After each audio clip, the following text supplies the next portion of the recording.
Bonjour et rebonjour à vous tous.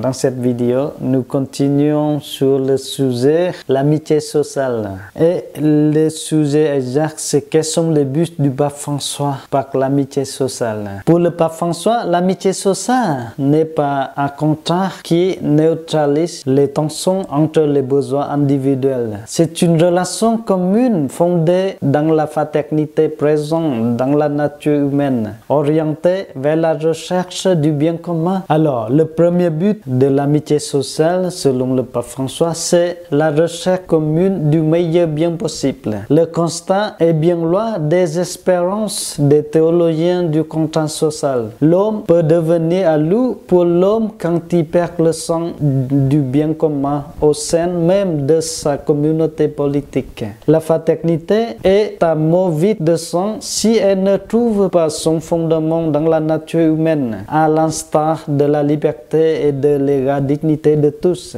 Liberté, égalité, fraternité. Le pape François reprend ces trois mots dans son encyclique Fratelli Tutti. Dans ce texte, celui-ci articule aussi deux notions importantes: fraternité universelle et amitié sociale, pour rappeler ainsi que l'homme n'a rien d'un être solitaire dans un hypothétique état de nature précédant l'état social. L'amour de l'autre pour lui-même nous amène à rechercher le meilleur pour sa vie. Ce n'est qu'en cultivant ce genre de relation que nous rendons possible une amitié sociale exclusive et une fraternité ouverte à toutes. Dans le numéro 99, le pape nous dit: lorsqu'elle est authentique, cette amitié sociale au sein d'une communauté est la condition de la possibilité d'une ouverture universelle vers. Il ne s'agit pas de faux universalisme de celui qui a constamment besoin de voyage parce qu'il ne supporte ni n'aime son propre peuple. Celui qui a du mépris pour son propre peuple établi dans la société des catégories de première ou de deuxième classe, de personnes ayant plus ou moins de dignité et de droits. De cette façon, il nie qu'il y a de la place pour tout le monde.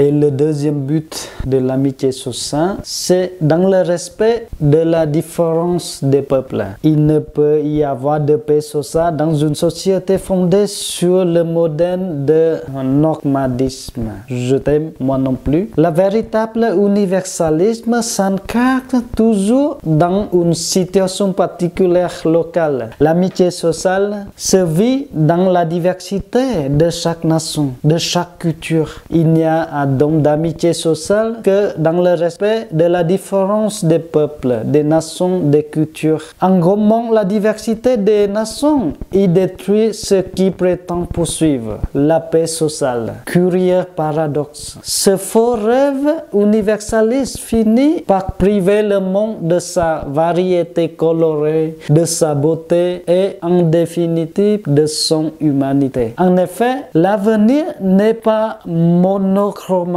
mais est possible si nous pouvons le courage de le regarder dans la variété et dans la diversité, ce que chacun peut apporter.